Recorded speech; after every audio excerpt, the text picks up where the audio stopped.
Estamos aqui com mais um episódio do podcast Respeita a Minha História. Eu sou o Renato Fabossi e estamos aqui hoje com Emerson Miron. Boa noite, Emerson. Boa noite, Renato. Que satisfação. Estamos aqui para mais um episódio. Temos um convidado especial hoje que ele tem uma marca, Emerson. A marca dele é a persistência. O que você tem a dizer sobre a persistência? Eu gosto dessa palavra. Persistência. Não sei se você sabe, o prefixo per, ele é sempre mais. Perfeito é mais do que feito, ou é melhor feito.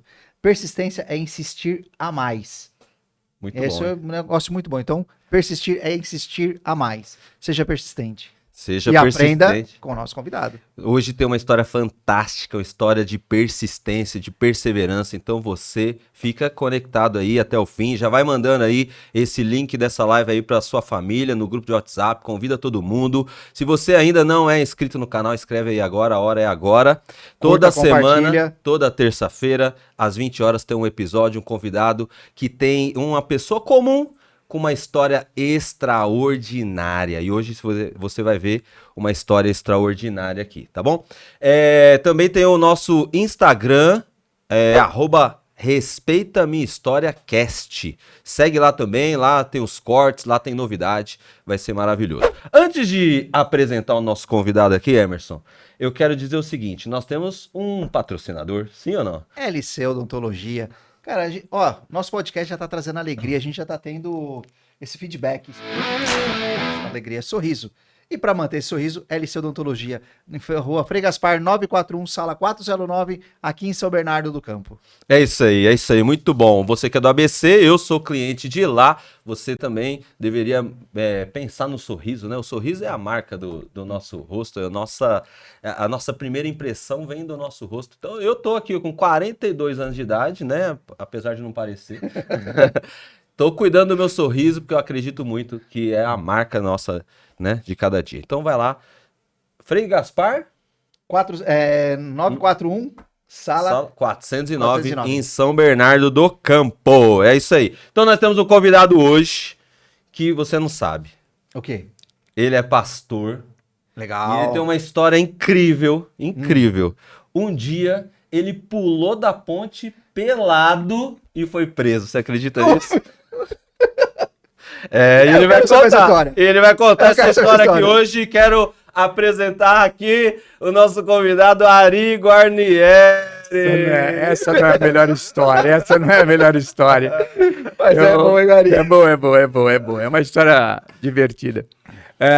Eu estava prestando atenção no Miron e eu descobri a persistência ao longo da minha vida. Agora, é uma coisa bem nova para mim.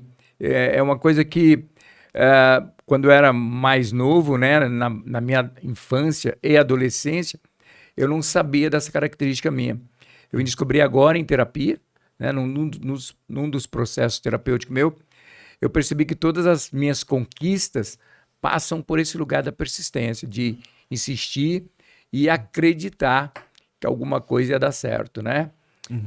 Então, se eu olhasse para a minha história comum, eu não acreditaria que o resultado seria tão bom. Então, essa é a minha história. Eu achei fantástico o slogan de vocês, né?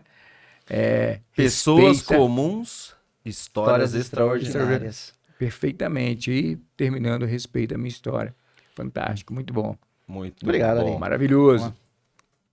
Vamos lá, vamos primeiro deixar a camiseta presentear, agradecer a tua presença. Nossa, aqui, agradecer a presença. Muito camiseta obrigado. com agradecimento. Uma camiseta de respeito, né? Bacana. Respeita a minha história. Produção, coloca o nosso logo aqui na tela aqui, ó. A gente sempre apresenta para os nossos convidados e para quem está nos assistindo, claro. Aqui o slogan, né, o logo, tipo aqui, ele tem um significado. O fio do microfone, ele faz curvas, né, para cima e para baixo, representando os altos e baixos da vida, como se fosse uma batida do coração, né? Então ele representa ali um momento de dificuldade, de erro, né? Mas cada erro a gente acredita que é um aprendizado, então a pessoa ela vai lá e tem um ponto de inflexão e cresce na vida, depois ela passa por um baixo de novo, momento baixo. Esse aí também é o nosso logo aí, bem desenhado, bem interessante. Bem representativo. Muito representativo. Se apresente para quem está nos assistindo. Quem é o Ari Guarnieri? Já falamos que é pastor, mas fala da profissão. O Ari Guarnieri é um psicólogo hoje, né? Eu tive a sorte de escolher uma carreira bem tardia, inclusive, eu vou falar sobre isso, e ela dá certo. Eu fiz essa escolha já na metade, eu já tinha 38 anos, quando eu decidi estudar psicologia. Então foi um desafio, foi uma aposta, eu não sabia que daria tão certo, né? Hoje eu sou um psicólogo especialista em família e casal, é a minha prática, e eu sou pastor, né? Sou pastor numa comunidade na Sara Nossa Terra, sou pastor junto com minha mulher, tenho uma equipe que eu cuido, um grupo que eu cuido, e isso faz muita parte da minha fundamentação do meu pensamento, né? Além da psicologia da ciência, aquilo que eu acredito hoje fundamenta a minha história, né? Aliás, o divisor de águas da minha escolha foi por conta dessa escolha cristã, né? Uhum. Lá é que abriu a minha mente, a minha mentalidade para eu acreditar que eu poderia ir além, como hoje eu acredito. Você se converteu, porque todos que passaram aqui teve uma conversão, né? Uma experiência. E né? assim, Uma experiência, a gente não tá sim. chamando as pessoas, Por isso. é aleatório mesmo. Aham. E ela acaba na história delas contando isso daí. Eu vou querer saber isso, Isso mudou muito, mas você vai assim, contar no meio. Você vai Vou contar. contar, vou contar. Mudou minha forma de pensar e de agir. Muito bom. Então vamos lá. A gente sempre começa aqui perguntando o seguinte, falando um slogan que é: toda história tem uma origem. Tá? Então, Ari, lá do começo, como que foi a sua origem? Onde você nasceu, a sua família, seus pais, seus irmãos? Qual que era o seu núcleo Eu familiar? estava olhando ali? esse resgate a respeito da minha história, né? No ponto de inflexão, eu lembrei de uma foto minha, uma imagem minha, quando eu estava no meio da formação em psicologia. Talvez seja uma das fotos com mais angústia. Eu olho para ela, dali para frente é uma história, dali para trás é outra. Eu nasci no Espírito Santo, né? Numa cidadezinha pequena de praia, em Anchieta, e cresci lá. Então eu cresci na rua. Eu acho que a rua é um laboratório maravilhoso para você se tornar alguém, né? Então, minhas memórias da infância estão diretamente ligadas à amizade, a correr, à liberdade. Eu acho isso muito bacana. Hoje, o meu pensamento, minha forma de pensar é muito livre por conta dessa origem, né? E eu vim para São Paulo com 19 anos, foi em 1982. Então, de lá, eu nasci numa família muito simples, né? Financeiramente muito simples. Você nasceu numa cidade de praia. Uma cidade de praia. Toda a minha família, a origem é de pescadores, né? E eu acho que eu sou o único que não consegui. E eu, às vezes, olho para trás e fico imaginando como eu seria. O alto mar me dá enjoo, né? Então, eu não seria um pescador de jeito nenhum. Quer dizer, filho de E pescador. hoje eu sou filho de pescador. E hoje eu sou um pescador de vidas, de pessoas, né? Muito bom. Porque eu Bacana. fiz uma virada, né? Joguei a rede ali como o Pedro na segunda parte e pesquei os peixes. Lá, então, seu pai, sua mãe, você, tinha mais irmãos? Eu tenho, então, eu já tinha lá atrás, né? Hoje eu tenho 61 anos, e é interessante porque lá atrás eu já chego num casamento onde minha mãe já tinha passado por um casamento, o marido dela faleceu, então eu herdo 5 irmãs. Então eu nasci no meio de mulheres, né? 5 irmãs, eu sou o primeiro filho da minha mãe com meu pai, e depois eu tive mais uma irmã. Então eu sou o único menino nesse bando todo aí de pessoas. Então é legal porque minhas irmãs já eram maiores, então cuidaram de nós. Mas eu tenho uma história hoje, né? A ciência me mostra isso, sistemicamente muito disfuncional. Eu nasci numa família muito disfuncional. Por graça de Deus, eu consegui trazer função para minha Não foi vida. mimado pelas irmãs? Assim, Não fui. Eu tive acho que eu não costumo contar isso, né? Aliás, nem cabe muito na minha história, mas eu perdi minha mãe com 3 anos. Nossa, Então muito eu cedo. cresci, né, com essa falta. Hoje eu sei o quanto isso é representativo. Mas aí eu tive o amparo das minhas tias, minha avó, toda a família, né? Acho que a família me sustentou bem ali nesse momento, né? Das tias, a avó, o avô. Eu cresci com meu tio, irmão da minha mãe, e mais 2 primos, né? Então crescemos no mesmo. Hoje cada um Tá, está... eles também de Vitória, Todos de do Espírito Anchieta. Santo, todos. Toda a minha história, Até os 19 até anos os foi- 19 anos é nessa cidade. Então, com 3 anos de idade, você perdeu sua mãe e foi morar com seus tios. Você se afastou das suas irmãs, Fui morar com minha dos seus avó. pais. Exato. Como Do a seu pai cidade é também? pequena, tá todo mundo perto, né? Uhum. Mas eu cresci com minha avó, meu avô, meu tio e minha tia. Essa é a minha E casa. o seu pai? Meu pai casou de novo, constituiu uma outra família, né? Então eu tenho essa falta também da figura paterna. Por isso que lá na frente a ciência, né? O que eu estudo hoje é interessante, que hoje eu sou especialista em família e então é o meu Você não teve seu avô conhecimento. também, a sua avó era... Meu avô eu conheci, eu cresci com ele, ele morreu, né, nesse período, mas eu cresci com ele. As Então, suas irmãs, meia-irmãs, no caso? Então, como elas eram maiores, já foram casando, né? Hoje eu tenho sobrinhos bem já casados, todos. Então, minhas irmãs, elas já eram todas adultas, né? Quando eu nasci, então eu já conheço elas todas adultas. Tanto que E a sua irmã mais nova, que provavelmente mora no que eu interior falo. de São Paulo. Perdeu a mãe mais nova ainda, Ela é né? mais Tinha o nova, quê? ela, Um ano. ela tinha 1 ano, eu tinha 13, exatamente. Ela tinha 2 anos. E foi morar junto E com ela- você. Ela morava junto comigo, com minha avó. Então você meu cresceu avô, com essa sua irmã. com essa minha irmã. Exatamente. E com meus 2 primos. A sua figura paterna foi seu avô. E o Figura tio... paterna foi meu tio e meu avô, Hum. né? Pai dele, meu tio, que é uma pessoa extremamente, assim, muito de mim hoje, né? É dele, né? É uma Quantos anos pessoa- tinha seu tio nessa época que pegou vocês? vida. Ele era novo também, era o filho caçula, o Eu filho mais imaginei que novo. estavam morando com a sua avó, É, devia ser um rapaz novo. O E filho aí tinha mais novo. primos, como é que era? Primos, crescemos com os primos, né? Dessa história que vocês vão contar aí. Eu Tinha vou 2 contar, primos, Nossa, você vai contar. Tem 2 primos que estavam comigo, né? Que também foram. A culpa foi deles, né? A culpa, não, a culpa foi minha, porque eu era o mentor dessa turma já, né?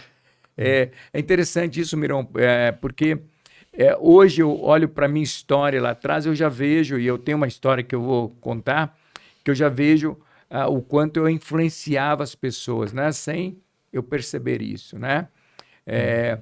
Então, eu fico muito feliz de olhar para trás e olhar para a minha história e ela ter dado certo, porque ela poderia ter dado muito errado, né? Eu poderia ter pegado outros atalhos. Você vê aí, uma coisa assim, a gente tá no... Cara, sétimo, né? Esqueci o número de... Sétimo. Nós estamos no 7º episódio e outra coisa assim, como a família afeta, é importante Totalmente. e como Totalmente. as pessoas contam as histórias delas assim e eu tenho 51 anos, eu ouvi várias histórias, mas eu ouvi histórias esparçadas, né? Sim. Histórias pequenas. Agora estamos ouvindo histórias da vida da pessoa e É. você percebe como a família tem um impacto Muito gigantesco. impacto. E você As figuras, né? as figuras familiares. Masculino, feminino, né? Tem muita. Minha avó, eu acho isso muito importante. Hum. Hoje, de novo, eu vou sempre citar a ciência, porque assim, hoje, minha avó era uma pessoa cega mesmo, de visão, mas ela andava na casa palpando as paredes, mas ela era a pessoa que dominava todas as pessoas, pelo nível de influência que ela tinha, né? Penso eu que eu devo ter herdado um pouco dessa influência, porque ela era uma mulher muito forte, né? A minha família é uma família bem matriarcal, né? Bem interessante. Já era deficiente visual e Ela era ainda, deficiente visual ainda tinha o domínio da família. total sobre todos, sobre o filho, sobre a mãe, a mulher do filho, sobre os netos, sobre todos, sobre todo mundo. Sobre todos os filhos que já eram casados, todos. Então ela tinha muito poder. Era rígida com vocês? Muito rígida, né? Mas foi essa a construção. E aí eu acho que o fato de eu ter crescido numa cidade pequena, numa cidade de praia, com muitos amigos, com muitos relacionamentos, isso me ajudou bastante, né? Quem que era pescador aí? Seu avô, seu tio. Meu avô não era pescador, mas meu tio era, e toda a família, todos os tios, todos os maridos casados com minha família, com as mulheres, eram pescadores. Hoje eu tenho um dos primos da minha idade, que cresceu comigo, um desses primos, ele é pescador. Então todos têm barco, todos... É a vida de um pescador. Que bacana. É interessante isso. E você tem uma história na época que você ia pescar? Eu nunca consegui. Eu fui 2 ou 3 vezes pescar, eu passava mal no Pesca mar em mesmo. alto mar, né? Alto mar. Assim, o mar realmente não é a minha praia. O mar não é sua praia. O mar não é a minha sua praia, não é, né? Eu nunca fui. O pescador tem uma vida muito difícil mesmo, né? O tempo para eles é muito complicado, porque eles saem com chuva, com tempestade. Tem que trazer o peixe, né? Tem que trazer o peixe. E o peixe também não tem um valor para eles muito grande. Então, eles pescam para comer, né? Não tem... Poucos conseguem capitalizar, monetizar a pescaria, né? Enfim. De novo, Então você não tinha um sonho, que era pequeno. Isso que eu ia falar, tinha um assim, sonho, exatamente sobre isso. Porque a pessoa se espelha, né? Pra você pescador, não. Seu Não, negócio era... não tem isso. Então, exatamente, eu não tinha um sonho, eu nunca tive né, assim, qual era o seu objetivo? Não tem. Até hoje ainda me pergunto isso, sim. Eu sou psicólogo por acaso, né? Por uma direção que, talvez por um feeling, né? Hoje eu olho para trás, vejo livros que eu lia com 18 anos de comportamento humano, que estava no meu DNA, mas eu não percebia. Então eu tinha uma percepção bem pequena você viveu da vida. no período militar, né? Você viveu o período militar foi na sua infância. 63. Começou em 64, né? Isso. Então você viveu... Aquela fase. Mas muito pequeno, viu, Miron? Eu não sou influenciado por aquele pensamento. Não, assim, você não via, eu quero ser militar. Tinha muito não. Eu tenho uma fase muito legal da minha vida, muito mesmo, porque, assim, quando eu terminei o ensino fundamental, o ensino médio, 8ª série, eu precisava estudar, e aí eu pensei em estudar a escola técnica em Vitória, e eu não tinha condições financeiras, eu tinha um poder aquisitivo muito baixo, né? Então eu só tinha uma opção de estudar, que era uma escola técnica federal numa cidade do interior, que é Santa Teresa. Então eu estudei 3 anos numa escola interna. Essa escola interna me forjou. Escola técnica do quê? Seria... De agropecuária. Eu sou formado em agropecuária. Caramba! É verdade. Eu deveria ir para Rondônia hoje, né? E aí, então, como era a única opção de estudo, foi a única opção que eu fiz. Então, eu estudei, também não tinha sonho, não tinha objetivo claro, eu nunca tive terras, né? Todos os meus amigos tinham terras e estudavam para cuidar das terras dos pais dele, né? Eu não vou querer saber do peixe, eu vou pro interior, eu vou cuidar de vaca. Na verdade, mas então, eu cuidar de peixe, sabia que eu não ia, né? E estudar agropecuária era a única opção que eu tinha. Tá certo, então que a agropecuária também tem piscicultura, tem estudo Agora, disso, hoje é muito legal porque foi um período muito rico da minha vida, da minha formação como sujeito, né? Hoje eu vejo essa história, né?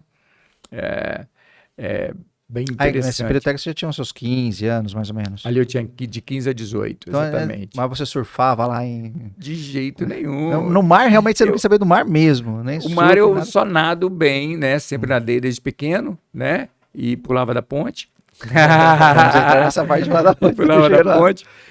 O mar, eu acho que a cidade, né? Eu acho que quem nasce na praia sabe disso, assim. Viver na praia te dá uma qualidade de vida. Eu me lembro muito dos verões, né? O verão é um tempo muito bom, né? Porque a cidade ganha outra cara, é bem bacana. A convivência com outras pessoas, com outras culturas, com outras realidades. Tinha turismo, né? A praia tinha turismo. A minha cidade é uma cidade turística, uma cidade com praias muito boas, né?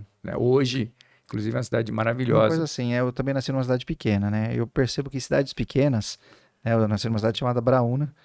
Quem não conhece Braúna, pelo amor de Deus, né? Tem coisa que conhece Braúna. Não sei nem onde fica. Né? São Paulo?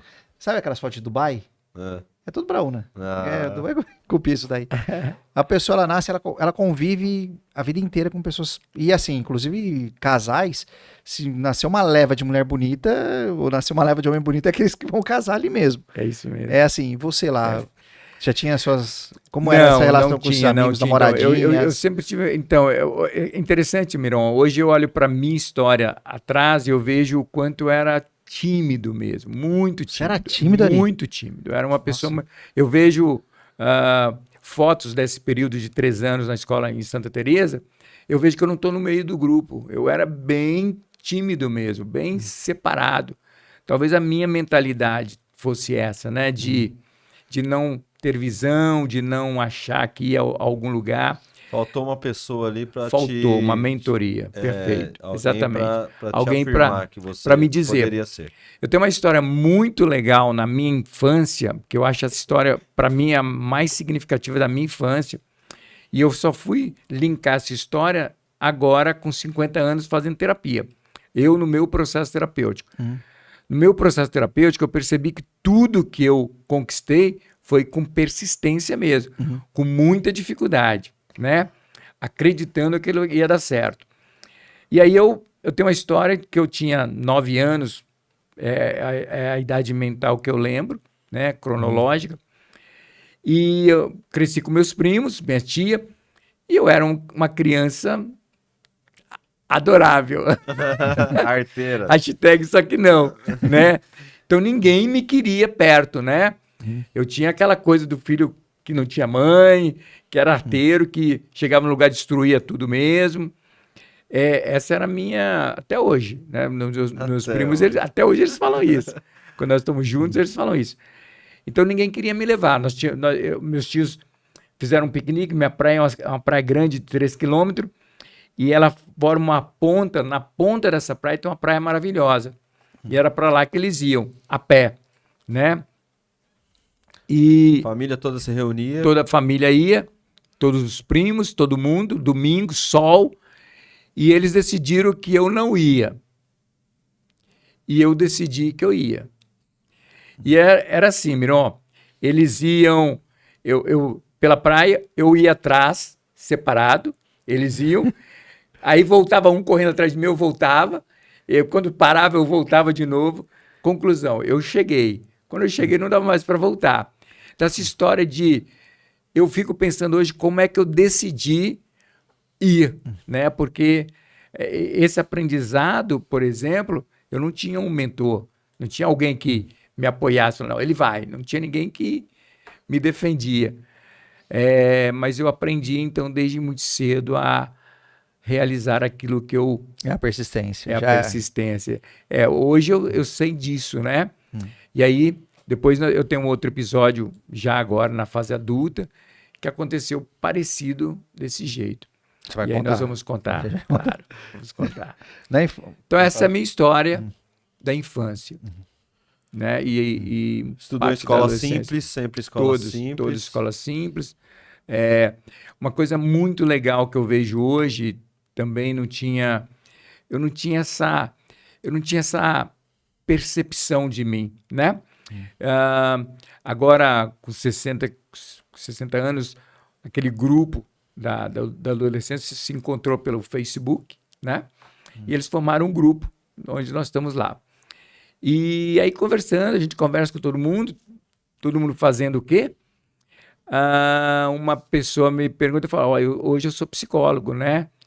E aí ele me fala que para ele não era surpresa, porque ele já via a minha inteligência, mas eu não via, eu não percebia que eu tinha esse atributo visível para eles. Um amigo seu da adolescência lá. Da adolescência, ele falou, claro, né? Então, hoje eu percebo que talvez o maior valor meu é a minha capacidade mental, a inteligência. Mas nas aulas lá você era Eu era bom. Não, então, por que eu contei essa história, Renato? porque eu percebi que uma das coisas que eu mais gostava na minha infância e adolescência era estudar. Era o seu tio pegava no seu pé, sua avó pegava no seu pé, ou era você mesmo? Era por Não, você? era eu mesmo. Eu percebi que o estudo era um caminho, mas eu não tinha a percepção que eu tenho hoje da importância de estudar, né? Ninguém nunca pegou no meu pé, ninguém nunca falou, eu fazia Você não isso. foi aquele aluno que pegava no pé, você gostava mesmo de ir Eu pra gostava escola, de você estudar, que legal. Exatamente, eu gostava de estudar. Isso era bem legal. Porque assim, quando você não tem um pai que pega no pé, né, uma mãe que pega no pé, costuma dar Eu aquela... devo ter percebido que esse era o meu diferencial, Uhum. né? Mas eu não sabia que esse era o meu diferencial. Você acredita que você herdou isso do seu pai, da sua mãe, não? A inteligência? Eu acho que eu herdei isso da minha avó. Da minha avó. A Ela avó tinha uma por parte capacidade de- de mãe. É. Minha avó, parte de mãe. Da sua mãe você não tem lembrança nenhuma, né? Nenhuma memória E nem- afetiva. Tem foto da sua mãe? Não tenho, Uau. não tenho. E nem curiosidade que você perguntava assim pra sua avó, talvez? Eu tenho um pro tio? episódio que. Não tinha. De novo, Muito né? cedo, Eu acho né? que Não tem- nós temos um. Eu hoje tenho um agravante, se eu tenho pouca memória e poucos registros da minha infância, da minha adolescência, muito pouco.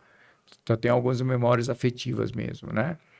Semana passada eu estava lendo um material sobre memórias afetivas e quando você é muito, quando você passa por alguns abusos ou quando você é pressionado emocionalmente, você tem a tendência de perder a memória. Você perde a memória como processo natural Um processo natural de bloqueio, né? bloqueio protetivo mesmo, né? E aí eu vejo que eu não tenho muitas memórias na infância. Minha primeira memória afetiva é com 6 anos. Então, o fato de ter perdido minha mãe deve ter sido muito Traumático. traumático. É pra mim. que, né, assim, eu tenho minha primeira esposa falecida, né? Realmente eu vi uma coisa como isso, né? A criança, ela tende a pessoa fala assim, você não lembra da sua mãe quando faleceu, né? Ou do seu pai, porque realmente ela trava isso, né? É um Ela bloqueio, ela passa por um trauma nisso daí, é né? um bloqueio de forma protetiva mesmo, para proteger o seu, né, parte Essa- proteger para poder psicológica. crescer, né? Senão cresce com aquele trauma. Exatamente. O adulto sofre mais às vezes com a morte do que a própria criança, né? Durante muitos anos, por exemplo, nem pensava que ia falar sobre isso, né? Mas durante muitos anos, o Dia das Mães era uma data que, para mim, virava página, né? Não tinha Dia das Mães, né? Não tinha a necessidade de comemorar e hoje eu faço isso com meus filhos, acho bem importante. Que legal. E o Dia dos Pais? Também não tinha. Não tinha. Também Seu pai não se tinha. afastou de você? Meu pai, eu via meu pai, mas nós não crescemos juntos, né? Eu não tenho uma história de proximidade, ele construiu a família dele, teve filhos, né? Teve mais 2 filhos. Então eu tenho Seus irmãos com você também não irmãos- tem contato? Tem 5 não tenho irmãs. mais, não tenho mais, né? Por estar distante, então temos pouco contato. Eu tenho contato com minha irmã, que está aqui no interior de São Paulo, e minhas irmãs do primeiro casamento. Você viaja, vai pra Anchieta às vezes? Ou... Eu gosto muito de passar férias lá, gosto muito. Que legal. Você ainda volta lá ver os seus primos? Vejo. Hoje nós crescemos, parte dos meus primos estão no interior de São Paulo, então nós temos essa história aqui, né? Que legal, que bacana. Ainda volta pra Anchieta ainda? Volto, não, é uma cidade maravilhosa lá, meus filhos amam lá, eles cresceram lá também, então a gente tem meus filhos têm uma memória afetiva na minha cidade maravilhosa. Muito Gostam boa. bastante dali. Gostam muito. E a sua Gostam adolescência, assim, você era tímido, então... Assim, Então, na minha adolescência, então, o tímido juntava com a falta de recurso financeiro, né? Então, eu literalmente me virei, né? Isso é outra coisa interessante, né? Eu sou muito autônomo, eu sou muito independente né? Eu me viro muito bem, eu não sou... não tenho dependência emocional, afetiva emocional, né? Como hoje fala-se muito em podcasts, né? Eu me virei desde muito cedo, e fui dando conta você da trabalhava minha lá? história. Você começou a trabalhar cedo? Não. Não. Meu primeiro trabalho foi aqui em São Paulo com 19 anos. Eu nunca tinha trabalhado lá. Estudando, sempre estudei. E a única coisa que eu fiz lá foi um estágio, mas fazendo parte da formação. No colégio técnico lá que você estudou Colégio em técnico, Santa então Teresa. Santa Teresa fornecia alimento, tudo. Não, Santa Teresa é uma estrutura maravilhosa. É uma escola que existe ainda hoje, chama IFES, né? Instituto Federal do Espírito Santo. E é ainda melhor hoje do que a estrutura hoje. É uma escola interna, Mas maravilhosa. você ia para lá todo dia e Não, voltava? Você interna, ficou interna. lá, ficou É. lá. E a cada semestre eu voltava 2 vezes para minha cidade. E como que é estudar numa escola interna? O dia inteiro estudando, dormia na escola? Como... É uma escola interna, assim, toda a estrutura está lá, é a sua casa, né? Passa a ser o lugar que você vai... Você que lavava sua roupa, tinha que fazer Não, tudo? toda a estrutura da escola, tem lugares para lavar, é um lugar bem... Eu acho que ali foi um lugar que me trouxe uma estrutura bem bacana, bem O que é boa. isso? Que estrutura que trouxe assim? Estudar numa escola... Além de estudar... Porque assim, só agora entrando para a questão da educação mesmo, porque isso eu achei interessante. Uma escola o dia inteiro, você fica internado. Amigos, o internado é o sistema, né? Na verdade, é uma escola onde você tem todos os recursos, vamos trocar o interno pelos recursos, então você estuda pela manhã, você trabalha à tarde, porque faz parte da formação, e você dorme, né? Você tem biblioteca, você tem a lavanderia, você tem toda a alimentação, cozinha, as hortas, toda... Você recebia um dinheiro também. Não. Para fazer sair final de semana, namoradinha, não. Fazia parte do curso, fazia parte da formação. Final de semana fazia o quê lá? Fazer o quê? Era uma cidadezinha pequena, você ia para a cidade. Eu estudava, ou jogava futebol. Teus ou, amigos ali.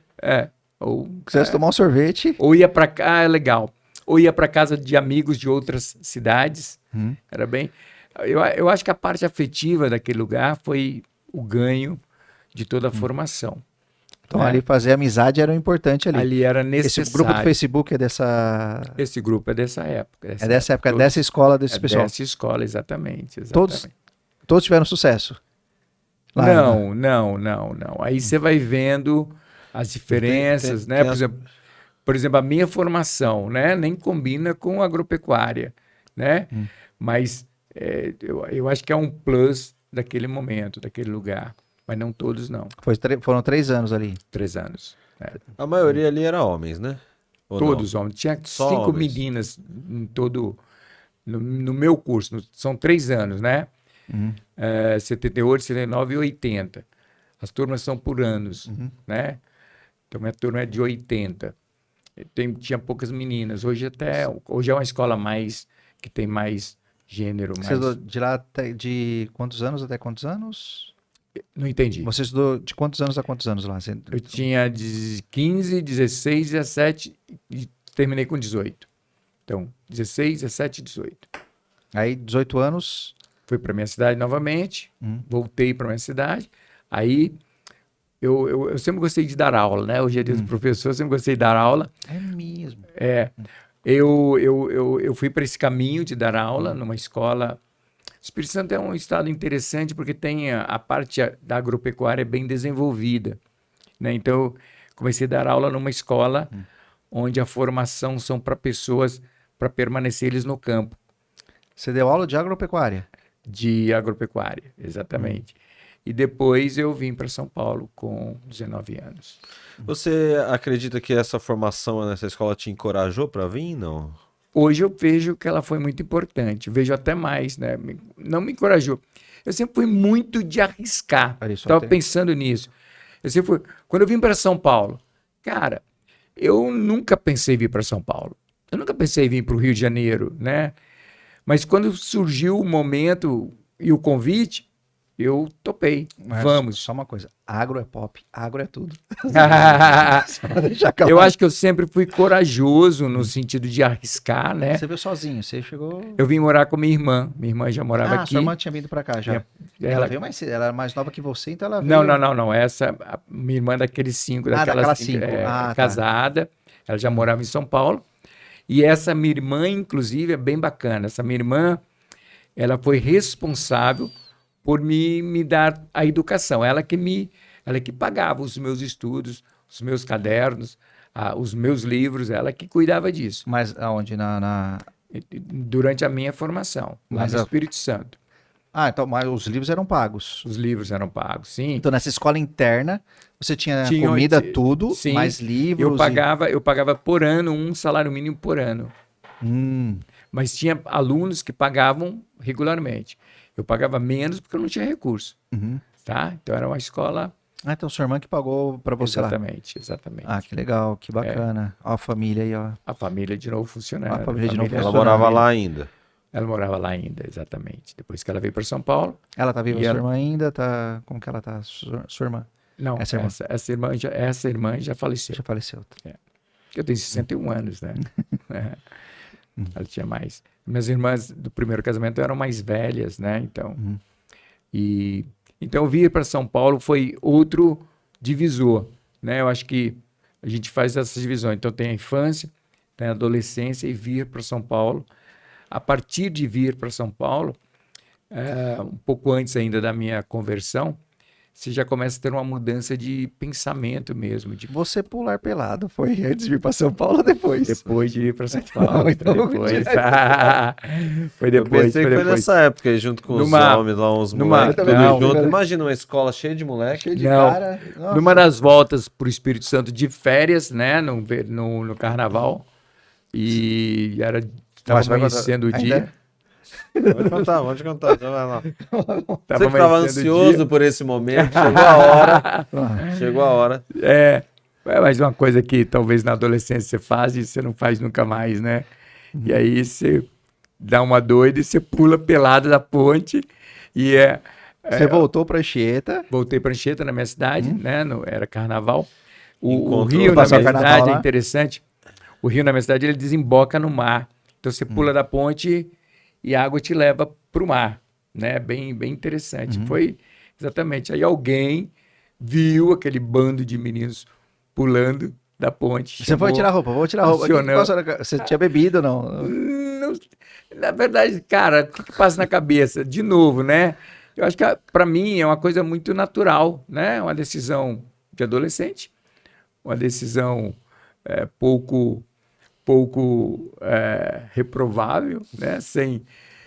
Porque não tinha pessoas, tava amanhecendo, né? Então você não imaginava que alguém ia te chamar a polícia. Chamaram a polícia. Chamar a polícia. Vocês pularam pelado lá. Sim. Você e mais quem lá? Mas você foi o líder ou você foi o liderado nessa Eu hora? fui o líder. Tinha o quê? 7 pessoas, 7 adolescentes, 7. E o interessante, Miron, é que como a gente pulou da ponte e você ia pela correnteza, a roupa sua estava aqui, entendeu? Então você tinha que voltar para pegar a roupa. Tinha que correr pelado. Exatamente. Então você vem pelo mar, né? Não teve problema. E a Não polícia vieram- chegou E levou todo mundo. Levou todo mundo. com roupa ou sem roupa? Com roupa, né? Por isso prendeu Roupa, você. né? Deram um chá de cansaço lá. E aí foi uma coisa também muito rápida. A gente foi levado para a delegacia, né? Ficamos poucas horas e todo mundo foi liberado. Era muito mais uma... Uma liçãozinha de Maçã. moral, né? Exatamente. Pegar no exato. pé. O policial falou pra vocês, que vergonha. Que vergonha. Que Numa cidade situação. pequena, onde todo mundo conhece todo mundo, entendeu? Aí você nunca mais voltou pra Anchieta, né? Não, eu sempre volto lá. É legal isso, sabe? Quando eu volto em Anchieta, hoje, claro, as pessoas não me conhecem, né? Mas eu era muito conhecido lá na minha cidade. Então, você conhece todo mundo, é muito legal isso. Eu acho que é bacana você voltar na cidade e ver as pessoas e reconhecer as pessoas. Acho Isso é muito legal. essa né? parte da história, acho bem bacana. É muito legal. A É. pessoa te reconhecer, ver você ver as pessoas. É muito bom. Muito bacana. Aí você ia constantemente. Todo carnaval você passava Não, por lá. hoje ao Espírito Santo eu vou a cada 3 anos, por exemplo, né? Não vou com a frequência que eu gostaria, mas eu vou com uma boa frequência. Aí você veio pra São Paulo, né? Você não tinha trabalhado ainda. Nunca tinha trabalhado, Né? Só dando aula lá e veio com a sua irmã, te convidou pra convidou vir. para vir. Aí você veio morar com ela. Vim morar com ela. Mas só um detalhe, depois que você se formou, você não pensou em exercer a profissão. Nunca pensei. Não, a Você formação, fez a o formação curso era por fazer. Por fazer, não. Era o único curso que eu podia fazer, Entendi. né? Era o curso que dava para fazer. Mas não gostou? Fazendo Gostei lá, muito, gostei muito. gostou. Tudo que eu fiz, eu sempre fiz muito bem, né? Tudo. Isso eu acho muito legal também, assim. Quando eu me proponho a fazer alguma coisa, eu vou fazer o melhor que eu puder. Isso também está no meu DNA, né? Hoje eu vejo isso claramente, né? Quando eu me formei em psicologia,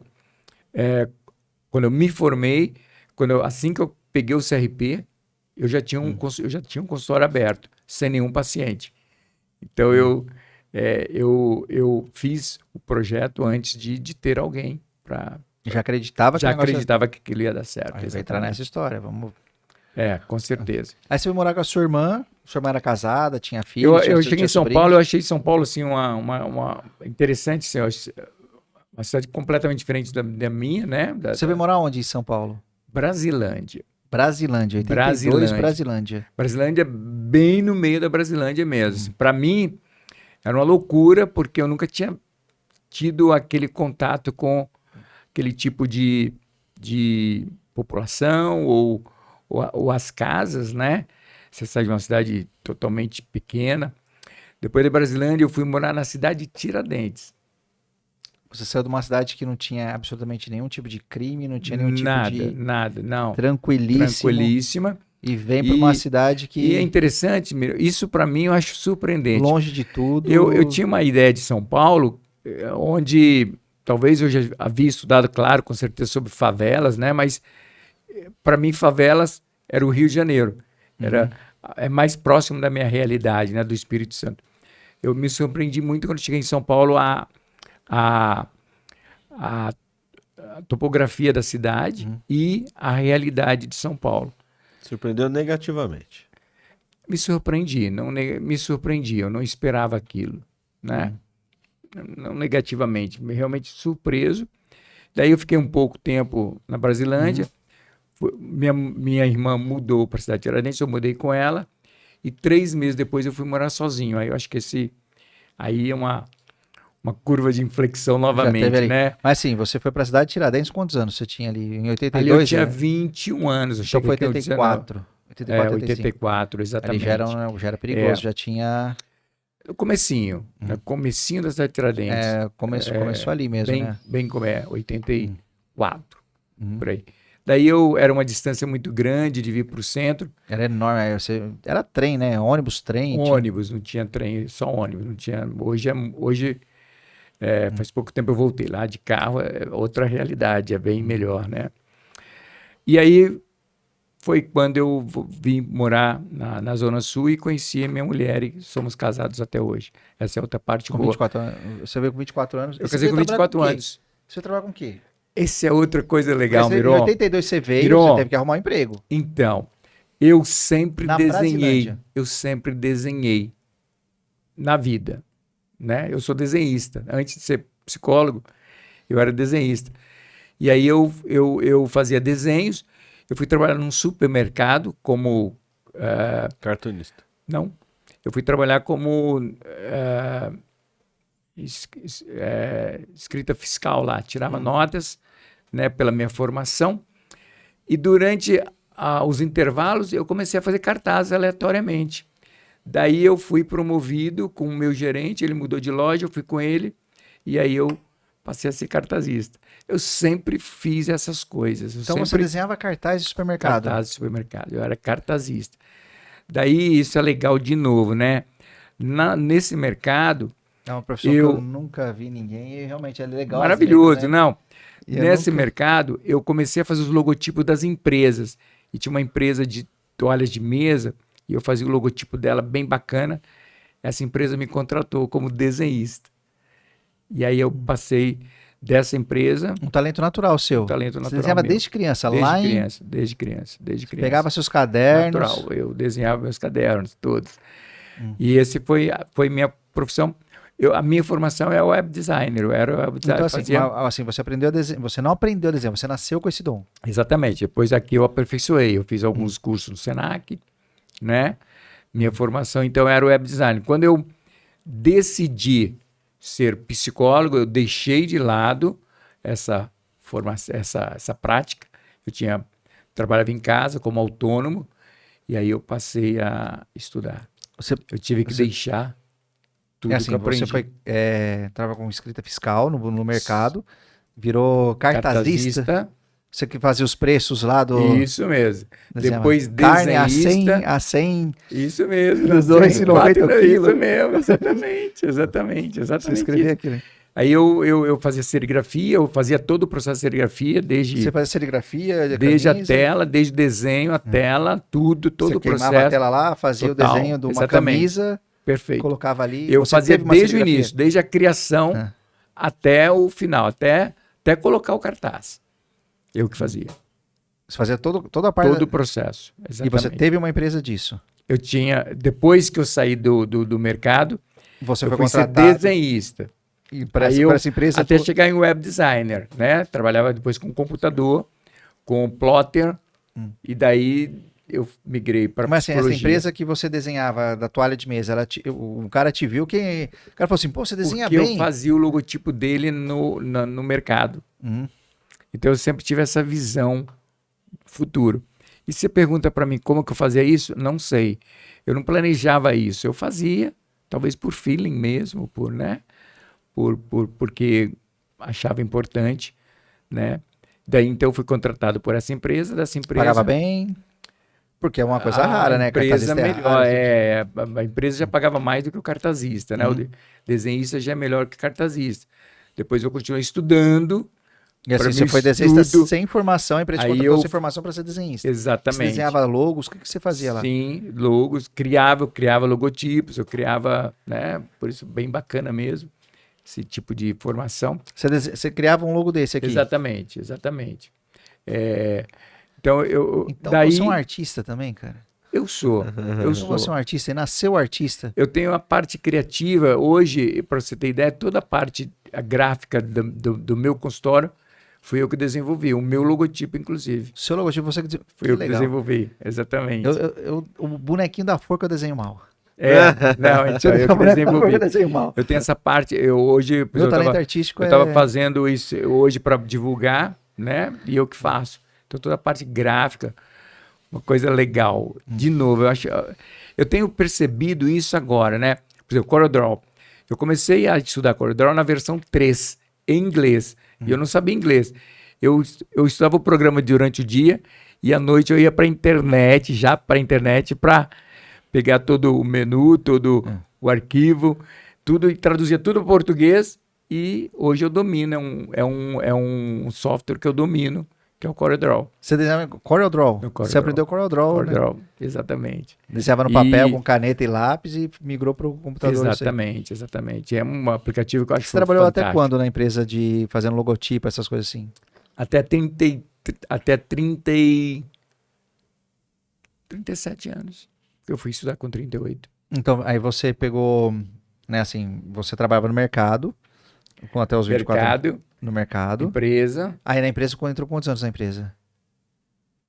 Acho que com 26, 27 anos. 26, 27. Mas você conheceu sua esposa? Nesse período, com 24. Com Casei 24. com 24 anos. Você desenhava pra ela, desenhava corações pra ela. Não. Tinha que falar Virou, eu desenho corações. Você sabe que essa é uma frustração agora atual. Eu não sou um cara romântico.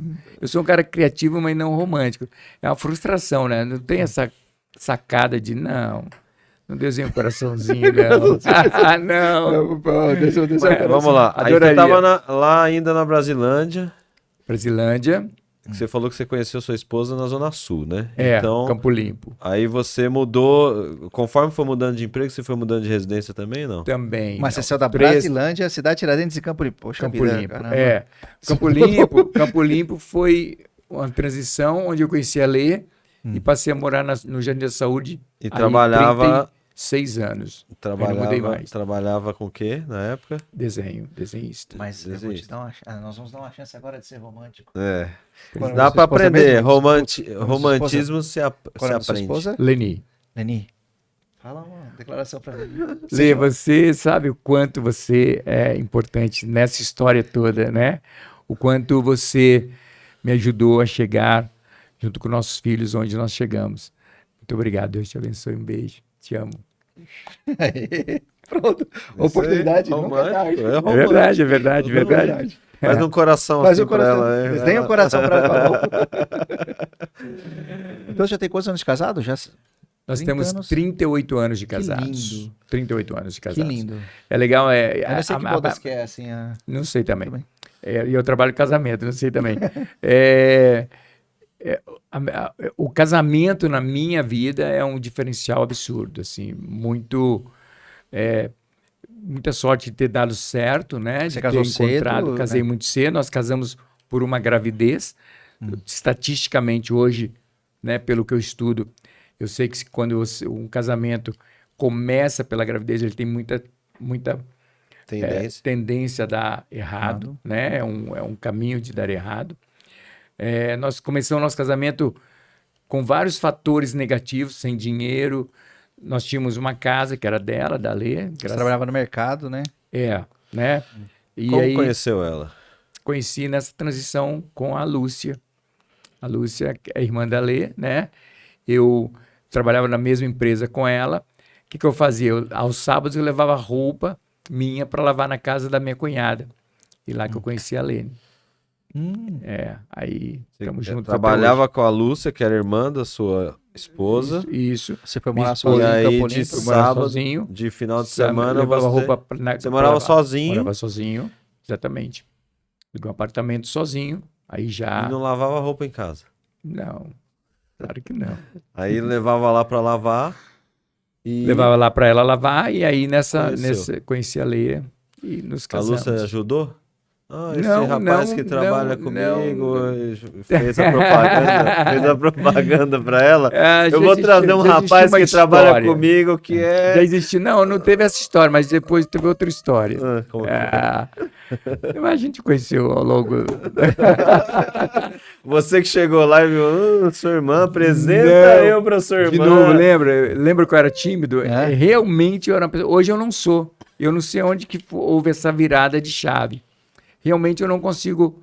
Por exemplo, hoje eu olho para a minha liderança, né? Para o quanto eu lidero pessoas, o quanto eu sou firme, e olhando para trás eu falo, cara, por que eu não tinha essa firmeza lá atrás, né? Eu não tinha realmente. Não tinha esse dinamismo. Então você chegou você havia, você olhava assim, deixa eu lavar minha roupa aqui. Eu não era tímido desse jeito, mas num grupo, eu não me destacava, eu não tinha, né, coragem que eu tenho hoje, não tinha história que eu tenho hoje. Tinha segurança. Segurança que eu tenho hoje. Aí você, assim, mas ela não tinha a casa dela, ela morava na casa com a irmã, com a mãe. Ela morava com a irmã. Com a irmã. É. Tá. Então, Ela estava comprando o apartamento que nós crescemos, nossos filhos todos. Ela nasceram. trabalhava com o quê? Minha mulher trabalha na Receita Federal. Trabalha até hoje no mesmo trabalho. Naquela época ela já trabalhava na Receita Federal. Ela já trabalhava lá. Exatamente. Aí você nessa época você trabalhava na empresa de desenho. Desenhista. Com desenhista. Exatamente. Já estava bom. Então já estavam mais ou menos Estava indo. estruturado financeiramente. Estava estruturando. Estava estruturando financeiramente. Nós temos 4 filhos, Miron. Eu acho que você ter 4 filhos, assim, tem que ter... E hoje eu olho para trás e falo, cara, como nós tivemos 4 filhos? Assim, de onde vem a subsistência, né? Tenho uma filha de 36 anos. Minha filha vai fazer 37 anos, a Fernanda. Todos filhos adultos hoje, né? Mas outra coisa interessante, né? Nenhum dos filhos planejado, zero, nenhum planejamento. Nossa vida deu certo porque Deus é muito bom, o tempo todo. Até então você não tinha tido a conversão? Não tinha. Minha conversão aconteceu com 32 anos, 32 para 33, aí é outra história bem bacana. Você tinha quantos filhos aí? Eu tinha 2. Felipe filhos. e Fernanda, só os 2. E a Amanda e a Sara nasceram depois. Eu casei 10 anos depois. Peraí, vocês foram morar juntos, vocês não casaram? Nós não éramos casados, nós fomos morar juntos, tivemos 2 filhos. Fernanda depois... Foi rápido o processo, assim, de conhecer, namorar pouco tempo? Muito rápido. Namoramos muito pouco tempo. Engravidou? Houve a gravidez, né? Assumimos a gravidez, casamos, fomos morar juntos. E os pais? Ela morava com os pais? Não, a minha mulher é de São Luís, né? E eu sou do Espírito Santo. São Luís. São Luís. A família dela estava lá. Super de boa, uma família e maravilhosa. Também ela veio para São Paulo, assim, num Paulo. desafio, assim. Também, né? Então, sempre tive muita... Isso eu acho muito legal. Sempre tive um relacionamento muito bom com a família, a começar pela Lúcia, né? E... Então isso foi muito Aí facilitador. você saiu do Campo Limpo para morar no... Para morar na Saúde, era um apartamento da Lê que ela estava comprando, então já foi uma continuidade aí. Eu acho que foi uma coisa que ali começou a estruturar a nossa vida, né? Nossa vida juntos e casamento. E assim, você não fez faculdade, você simplesmente parou aquele ensino, foi no desenho, Exatamente, e meu. foi desenhista Eu na tinha empresa. eu tinha um pensamento que hoje eu olho para esse pensamento e falo, cara, é muito fora da, né? Eu sempre pensei em fazer um curso superior.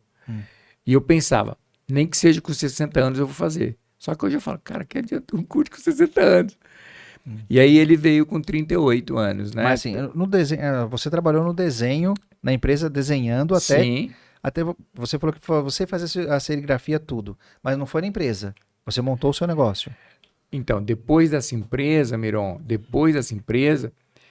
pouco mais à frente é que comecei a ter a visão de montar o meu negócio. Aí eu trabalhava na minha casa, agora eu sou o meu dono. Com que idade isso? Isso nessa transição do casamento até 32, 33 anos. Você trabalhou na empresa até os 32 anos. Não, até 27, 28 anos. É. Então, aí você montou... Porque montar um negócio, cara, é um negócio muito interessante para as pessoas. Né? Assim, você saiu de uma empresa com filhos. Sim. E você sai de uma empresa que você estava sólido. Ah, tudo bem que a sua esposa poderia estar segurando o negócio, mas é complicado você sair, ainda mais no desenho. Você aprendeu a serigrafia na empresa? Como foi? Porque serigrafia é um negócio... Eu aprendi serigrafia ao longo dessas experiências. Desde o cartazista, né? Ali eu já comecei a fazer... De novo, Miron, eu sempre fui muito curioso. Então, quando eu via aquilo que eu não era capaz, eu ia fazer, né? Olha lá, você precisa fazer aquilo que pensa não ser capaz de fazer. Para mim, tudo que eu colocava na mentalidade de fazer, eu executava. Então, desde o momento que eu fui desenhista, eu pensei, eu vou aprender a fazer todo o processo. E comecei a fazer um curso de serigrafia, de todo o processo de desenho, e até no final eu fui para o Senac para fazer, eu era diretor de arte, eu fiz um curso de direção de arte dentro do Senac. Você do estudou Senac. Senac, você Fiz fez... Senac, exatamente. Aí você saiu da empresa. Mas eu não pensava em fazer um curso superior, por exemplo, né? Isso veio depois, com a mudança de mentalidade mesmo. Aí com 26, 27 anos você montou a sua empresa. 30 anos, eu acho. 30 Com 30 anos. anos eu deixei a empresa e fui trabalhar. Por Aquela conta. coisa que talvez você conheça, né? Quando o bico começa a dar mais resultado Isso que eu ia do que o perguntar. Você trabalho. fazia as duas coisas. As duas coisas, exatamente. As simultâneo. duas coisas simultâneas. Eu tinha meu trabalho e comecei a fazer bico. Quando o bico começou a dar mais resultado, eu parei uma coisa e comecei a fazer outra. Você fazia na sua casa? Fazer na minha casa. A serigrafia também? A serigrafia também. Você montou a mesa de luz, montou... Tudo na minha casa. Tudo na sua casa? A única... na minha casa, não, a parte de produção, de desenho da arte. A serigrafia eu fazia nas empresas. Tinha 2 empresas que me prestavam esse serviço de fazer, de queimar a tela. De queimar a tela. Eles já faziam madeira, tudo. Você só Exatamente. levava o desenho lá. Sabe uma coisa legal que hoje eu vejo, ainda vejo muita coisa que eu fiz, desenho, né? Eu fazia muito desenho para lona, para caminhoneiro. Então, aqueles nomes escritos nas lonas, eu tinha uma empresa de poliéster, que eu fazia muito daqueles desenhos para eles, eles me contratavam, eu fazia, entregava para eles a tela pronta, e eles serigrafavam o seu Mas eram telas de 2 metros, né? Então era tela Eram gigantona. telas grandes. Bem... Não era gigantografia não, né? Não. Era... Eu fazia o desenho na mão com estilete. Filme. Bem interessante. Até vinha plotter, é muito interessante. Hoje é plotter. Eu era uma plotter. Hoje, né? Hoje tem mais desenhista como eu. E assim, aí até então 30 anos você teve o Felipe e a Fernanda. Até 30 anos, o Felipe e Fernanda. E aí... Com 32 teve essa transição, essa mudança. Aí, mudança mesmo, totalmente. Mudança de mentalidade, mudança de postura, né? Aí casamos, né? O Felipe e a Fernanda foram que levaram as alianças para nós. Eles tinham Casamos. quantos anos? A Fernanda tinha 10, o Felipe tinha 7 anos. É isso. Depois do nosso casamento, tivemos a Amanda e a Sara. Mas o casamento você já teve a conversão, já teve a... A conversão e o casamento. Conversão e o casamento. Conversão primeiro, né? Como Conversão foi esse primeiro. processo? Como foi? Exatamente. Cara, esse processo foi bem legal, porque aí já é responsabilidade da minha mulher, ela que primeiro teve contato com a igreja, nós sempre fomos da Sara, né? A Sara foi a igreja que nos ganhou. E aí ela começou a frequentar uma célula, todo o processo, toda a visão. E daí você vai vendo que a coisa Nossa, dá a mulher certo. conheceu através de amigos? Através de amigos ou do meu trabalho? condomínio, onde nós morávamos, Condomínio. numa célula mesmo, né? Aquela coisa de você não acreditar, não saber e achar que aquilo não vai dar em nada, né? Geralmente as pessoas vão para a igreja pela dor. Estão Você passando... sabe que esse pensei que jargão era não isso. cabe para nós, né? Nem eu, nem a Lê, nem fomos pela dor, nem fomos por amor. Um acaso. Nós somos. É. Mas ela foi primeiro. Ela foi primeiro. E aí eu vi algumas mudanças nela. Isso é muito legal, sabe? Porque no começo você tem todo aquele julgamento, né? Toda aquela coisa de você não saber algo, mas falar sobre algo, né? E aí você começa a ver as mudanças e aí você quer coisas boas, né? Tudo que é bom você quer para você mesmo, né? E 3 meses depois eu comecei a ir com ela. E aí começa toda uma história que... Mas isso é um negócio interessante. É o ponto, assim. Todo mundo chega aqui e fala, foi tocado, né? Você foi osmótico, levou um tempo, levou 3 meses ou foi tocado? Não fui tocado. Eu tenho pouca... Essas experiências, para mim, não fazem sentido, mas embora eu ouço e faz muito sentido para quem é tocado. Não, para mim foi uma coisa bem natural, bem racional, inclusive bem pensada. Foi paulatino, foi... Foi Você entrou bem... na Sara e foi ouvindo... Ouvindo, e a coisa foi ganhando sentido para mim, né? Uhum. E significado. Isso é legal, Miron, porque, por exemplo, assim que eu entrei na Sara, nossa terra, isso é muito legal. Eu e minha mulher, casados já, ainda não éramos casados no civil, nós não tínhamos um casamento oficial, mas nós já começamos a trabalhar com casais, ajudar casais, ouvir. Daí é que surgiu o psicólogo. Por quê? Porque quando eu comecei a ouvir casais... Você tinha quantos anos? 32, se você... Foi Aí já, agora 36. 36. 36 anos. Eu entrei lá com 32, 33, tá? Então, 5 anos depois. 5 anos depois, eu percebi que as pessoas já me ouviam e já queriam me ouvir. Você já estava casado. Já casado, já na Já igreja, tava com a já Amanda. firme. Amanda Sara. Os filhos já... Amanda e a Sara já tinham... Ainda não nasceram, ainda não. Não. Mas tinha 2 filhos. Não. Tinha a Amanda e Fernanda e a Sara, Felipe. nessa transição que eu vou dizer, elas surgiram aí, tá? A Amanda tinha 1 ano e veio a Sara em seguida. Antes da psicologia. Durante a psicologia. Na minha formação, em 2002, quando eu já estudando, 2002 foi o ano que eu entrei na universidade. Já tem a Amanda e já tem a Sara.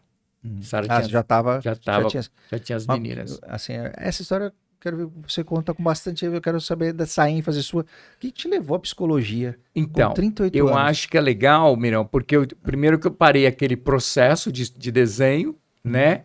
E parei mesmo. Você parou mesmo, você falou, não vou desenhar mais. Não vou desenhar mais. Porque... E você foi fazer o quê? Então, a minha renda, que não era muito grande, ela diminuiu muito mais, né? Ela já não era uma renda grande. Durante muitos anos, a maior renda na minha casa era da minha mulher. E ela que era uma renda estável. A minha renda era muito instável, né? Mas eu apostava naquilo por quê? Porque chegou um momento que eu comecei a perceber que as pessoas me procuravam para aconselhamento. Isso lá na igreja. Isso já na igreja, isso já na Sara. E a Sara é uma igreja que te dá uma visão mesmo, aquela visão que eu não tinha quando na infância e na adolescência, eu comecei a ter com o evangelho, né? Aquela coisa de expandir, de você acreditar em você, de você acreditar que vai dar certo. Então, isso aí você vai ganhando ao longo da conversão. Isso é muito legal. Então, essa mudança de mentalidade, que hoje eu vejo muito forte, começa aí, começa nessa transição. Eu tinha sobre mim um casal de pastores, e aí eu comecei a perceber que as pessoas me procuravam, em vez de procurar eles que tinham muito mais experiência, né? Tinham muito mais formação. E aí eu estava nesse momento de já acreditar que eu ia estudar, que eu precisava estudar. Eu me lembrei que eu precisava estudar, né? Então eu decidi que eu ia voltar a estudar. Só não sabia o que fazer, Miron. Eu não sabia o que estudar. Então a psicologia entra nesse momento na minha vida e eu decido então estudar psicologia, 5 anos de formação, e deu muito certo profissionalmente, porque eu entendi que era um risco enorme, né? E aí a formação, eu acho que agora acontece a melhor parte da minha história. Eu acho que aí, quando eu decidi estudar psicologia, eu tinha uma certeza, eu não tinha muito poder aquisitivo, mas eu tinha um mínimo que daria para pagar a mensalidade, né? E eu escolhi uma universidade particular, na verdade, próximo da minha casa. E quando eu fiz a matrícula, eu peguei dinheiro emprestado com meu primo. Eu paguei esse dinheiro, lembra disso? Paguei. Alguém perguntou a vez que eu falei sobre isso. Eu paguei para ele 3 anos depois a matrícula. Matrícula, eu não consegui pagar fevereiro, março, abril, maio e junho. Então eu fiquei devendo 5 meses na universidade. E para fazer o segundo semestre, Você tinha que eu pagar. precisava pagar os meses. E eu achava que eu ia conseguir pagar. E eu não consegui. Então, chegou agosto, dia 13 de agosto, eu já tinha decidido a fechar, a não continuar. Era um ano eleitoral. Eu procurei vários 2002, né? Era presidente, né? eu sei que era um ano eleitoral, não sei exatamente, eu sei que era um ano. Eu procurei política, eu procurei pessoas para me ajudar, não consegui, 0, né? Então, em agosto, eu já tinha decidido abandonar o curso. E numa quinta-feira, eu voltei na minha turma, né, que eu tinha feito o primeiro semestre, decidido a abandonar o curso. E eu fui comunicar para eles. Então, eu fui numa aula, na quinta-feira, para comunicar para eles que eu não ia continuar o curso. Por isso que nessa época já tinha a Sara. E a Sara estava passando por um processo de hospital, ela ia fazer uma cirurgia, que ela fez a cirurgia. Então, nós estávamos passando por um processo muito complicado emocional no hospital. Eu ia fechar o curso, a minha renda muito pequena, então a gente estava muito pressionado. 4 filhos. 4 filhos, né? No momento de decisão, né? De dar certo na vida. E aí, nessa quinta-feira, estava tendo uma professora que eu não conhecia. Eu participei da aula como um aluno regular, normal. Eu sempre fiz isso, né? Eu nunca tive dificuldade nisso. E no final da aula, aí entra a coincidência que não é coincidência, né? Quando você decide por algo, aí entra a mão poderosa de Deus na sua vida, né? Então, nesse momento em que eu decidi não continuar, aí entra a providência de Deus, que é um pouco aquele filme lá do Náufrago, né?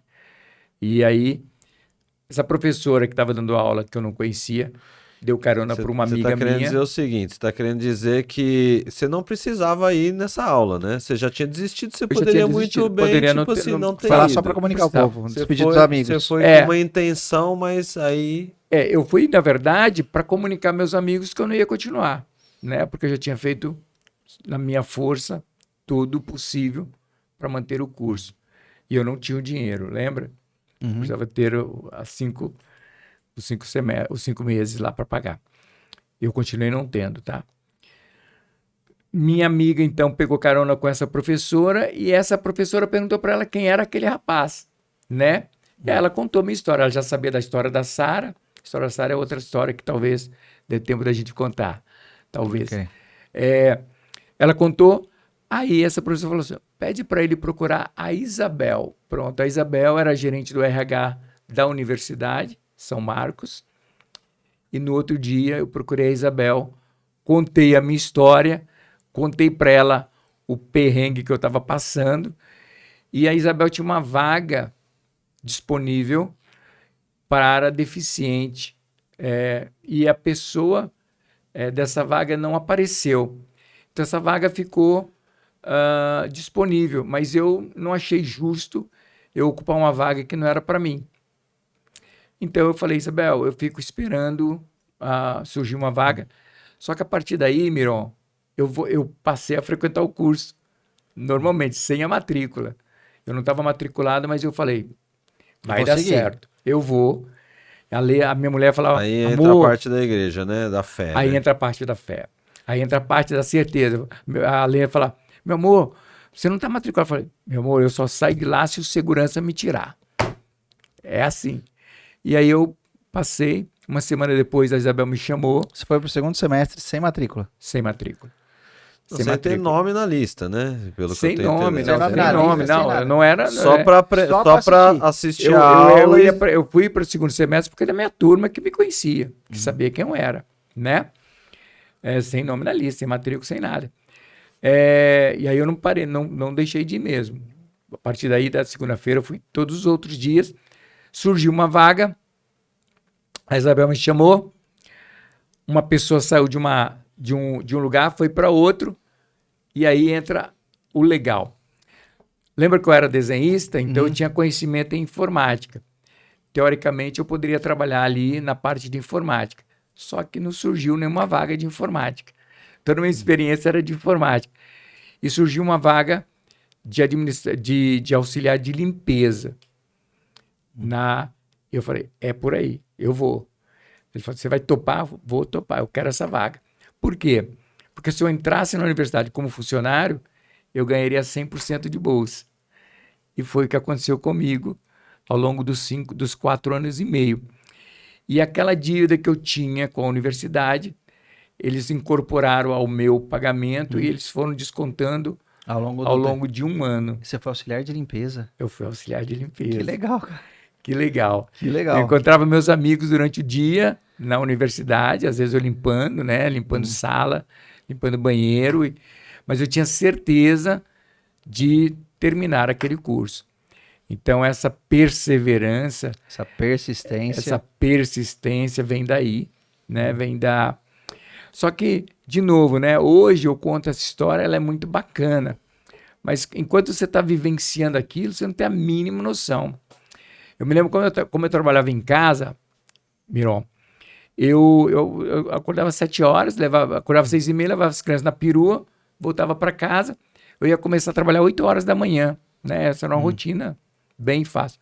Quando eu comecei na universidade, eu entrava às 6h20 da manhã. Na primeira semana, eu perdi a completa noção de tempo. No sábado, eu entrei na segunda-feira na universidade. No sábado, eu fui para o ponto de ônibus, eu não tinha carro. Eu fui para o ponto de ônibus, era 3 horas da manhã, mas eu não tinha noção de tempo. E eu só fui perceber que era... Quando o dia foi abrindo, que eu fui perceber que eu cheguei muito cedo, porque Perdeu a noção. Eu tinha medo de perder a hora para chegar às 6h20 no trabalho. E aí isso é legal também, né? 6 meses depois, como eu trabalhava com informática e eu limpava a sala de informática, eu comecei a fazer o melhor trabalho possível. Não é? Melhor trabalho possível. E aí 6 da manhã, estava terminando de limpar a sala de informática, estavam chegando os funcionários, os técnicos. E eu sempre fui muito bom em relacionamento, isso é acho que um diferencial bacana. Eu comecei a conversar com eles, 6 meses depois eu fui contratado para a informática. Entendeu? Mas minha porta de entrada foi auxiliar de limpeza. eu terminei 5 anos depois na São Marcos como coordenador da informática. Você galgou, saiu de Auxiliar de limpeza a coordenador de informática. Você galgou Exatamente. todo esse... Exatamente. E aí... E cursando psicologia. E cursando psicologia, exatamente. Hoje eu vejo o quanto eu sou apaixonado por psicologia, né? E aí, depois da formação, eu fiz mais 2 pós-graduações, uma na Unifesp em terapia cognitivo-comportamental e outra na PUC. Você aplica TCC? Aplico terapia, que hoje está super na moda, né? Mas são ferramentas realmente muito boas. E outra terapia familiar sistêmica, fiz na PUC, 3 anos, uma formação maravilhosa, que hoje é a maneira como eu vejo a psicologia. Você tinha dito que você tinha montado um consultório, mas antes eu queria falar da Sara. Pode falar da filha? Da minha filha Sara? Minha filha Sara, essa história é muito maluca, assim, muito boa, né? Muito difícil também. Muito mais difícil para minha mulher, inclusive, do que para mim. Porque como nós tínhamos 2 filhos adultos, já adolescentes, a gente não pensava em ter mais filhos, né? E a minha mulher tinha um problema no útero de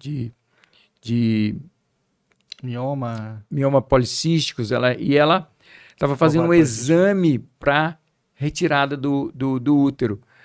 Quando ela foi fazer esse exame, ela descobriu que ela estava grávida da Amanda. Então ela paralisou o processo, tivemos a Amanda naturalmente. Na cabeça dela, o que ela pensou? Quando terminar a gravidez, eu volto a fazer os exames para tirar o útero. E aí ela teve a Amanda, ok? Acabou a gravidez, acabou o período de pós-parto, o resguardo. Quando minha mulher foi fazer novamente os exames, ela descobriu que estava grávida de 1 semana da Sara. Ela quase entrou em colapso, entendeu? Aí, de novo, uma gravidez. Ela realmente ficou muito mal. Nessa época, nós já estávamos na igreja. Eu me lembro que eu falei, meu bem, filhos são herança bendita do Senhor. Então, não. Nessa época, nós também já estávamos estabilizando, né, financeiramente, né? Mas foi um período muito complicado. Aí veio a Sara. A Sara é a nossa última filha, nosso grande desafio. Então, esperou mais 9 meses para fazer aquela cirurgia.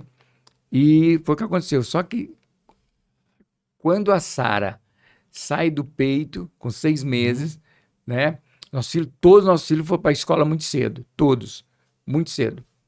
Prazo máximo, saiu do período, vão para a escola. Quando a Sara sai do peito, 1 semana depois ela começa a ter uma febre. A gente achou que era uma febre comum. 2 semanas, 3 semanas, a Sara começou a ter convulsão, hospital, internação. A Sara pegou o bacilo de Koch. Uau, né? Nossa, com tuberculose. A tuberculose no cérebro, via meningite. Uau. Isso desestabilizou muito, mas nós estávamos muito firmes em Deus, muito firmes em Deus. Então a Sara tinha um prognóstico muito ruim, ela precisava fazer uma cirurgia, né? Como ela fez, mas a cirurgia dela, pelo local, né? Pela região, era uma cirurgia de alto risco, uma cirurgia né? Bem delicada. Com 9 meses ela fez a cirurgia e hoje a Sara tem uma deficiência porque a cirurgia foi exatamente na parte cognitivo dela. Então a Sara hoje ela não lê, mas é uma menina incrível, trabalha, está no mercado de trabalho. Então a deficiência da Sara hoje é uma deficiência que a gente lida muito bem com isso, ela inclusive, a própria Sara. Mas a gente também superou todo esse período, eu estudando, sendo psicólogo, arriscando, e essa diversidade ainda da Sara. 20 anos depois, a Sara é uma menina incrível, né? Nós superamos tudo isso e estamos aqui para contar essa história. E o bacilo de Koch no cérebro, que incrível. No cérebro, exatamente, né? Nossa. Eu costumo dizer isso porque a Sara hoje é a nossa filha mais incrível, mesmo assim.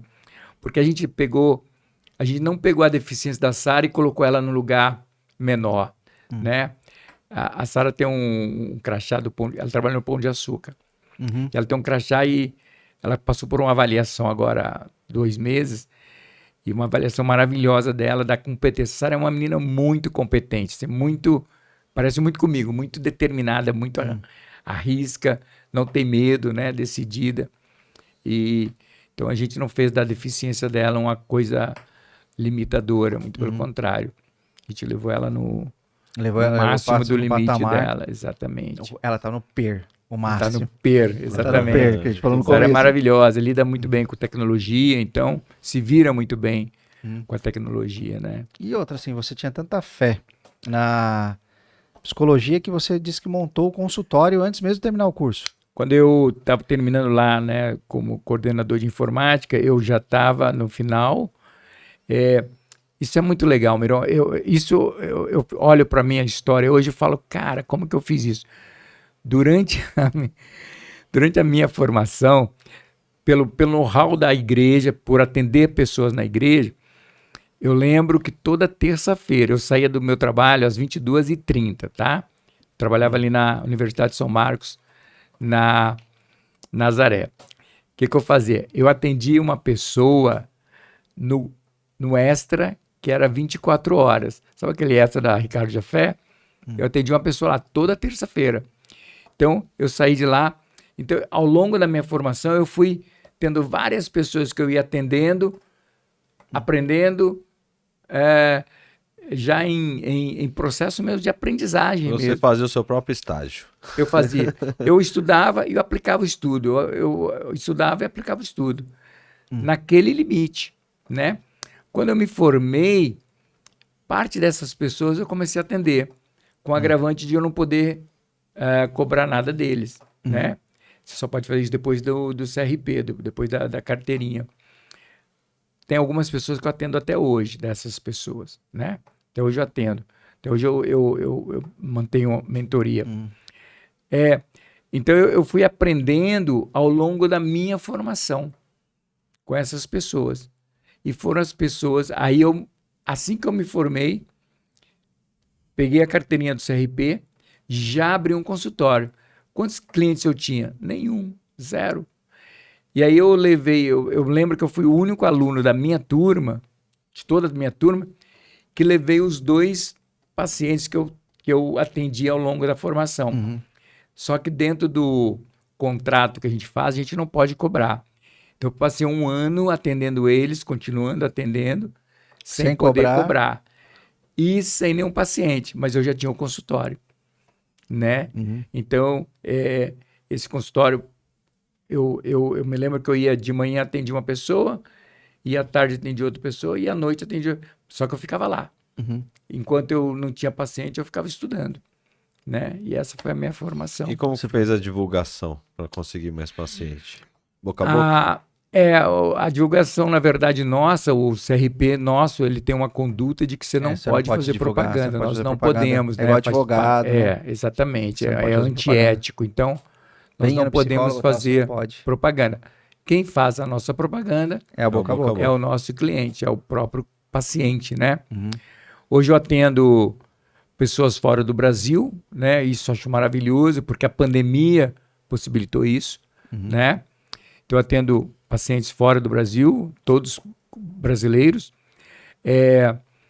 de boca a boca, né? De indicação. De indicação. Tem um paciente na Alemanha que até hoje eu não sei, até hoje ele tenta me dizer, eu tento entender, mas eu não sei como ele chegou até mim. Com certeza foi uma indicação de alguém que já passou por mim. E eu acho que essa formação, toda a diversidade minha, da minha infância, da minha adolescência, me ajudou muito a Você se a encontrou trilhar. na psicologia. Psicologia para mim é maravilhoso. E é legal, eu respiro, eu vejo o comportamento humano o tempo todo, eu lido, eu leio o tempo todo, né? Eu vejo filme, todo dia eu vejo filme, olhando para o comportamento humano, né? Big Brother pra você Não gosto por uma questão comercial, mas eu vejo realities parecidos, né? Os reality shows, assim. O último que eu tô vendo é Casamento às Cegas, por exemplo, é um reality muito, muito bom. Não sei se vocês já viram. Se não viram, vale a pena ver. Ali tem muitas experiências bacanas, né? Melhor que Big Brother, muito melhor. Enfim, então hoje eu descobri a psicologia, e aí eu descobri que a psicologia, para mim, desde cedo, primeiro livro que eu comprei na minha vida, Miron, Comportamento Humano, Quem Você Pensa Que É? É o meu primeiro livro, mas eu nunca imaginei ser psicólogo. Depois eu comprei mais 2 livros na sequência para meus 2 filhos, Conversando com Meus Botões. Então eram livros que eu comprava. Já estavam relacionados com o comportamento. Totalmente relacionado, mas eu não percebia, né?